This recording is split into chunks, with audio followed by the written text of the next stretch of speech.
Го дадов и мојот исказ на тоа како јас видов таа ситуација во собранието и одговорив на сите прашања кои што обвинителката ми ги постави. Во тек на идентификувањето на нападјачите, полицијата идентификувала луѓе во толпата кои што ги нападнале пратениците и секој пратеник кој што бил нападнат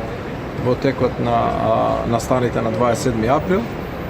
и е оштетен, е повикан исто така од јавното обвинителство да даде свој придонес во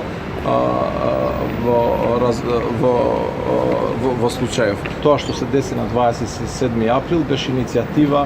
претходно, исто така и претходниот ден и денот претходно, но заедничка проценка помеѓу господинот Зоран Заев и господинот Али Ахмети, како и безбедносните служби, беше господинот Али Ахмети да не биде во собранието кога ќе се избере новиот председател господин Тала Џафери, затоа што имавме информации, согледувања дека се припрема сценарио кое што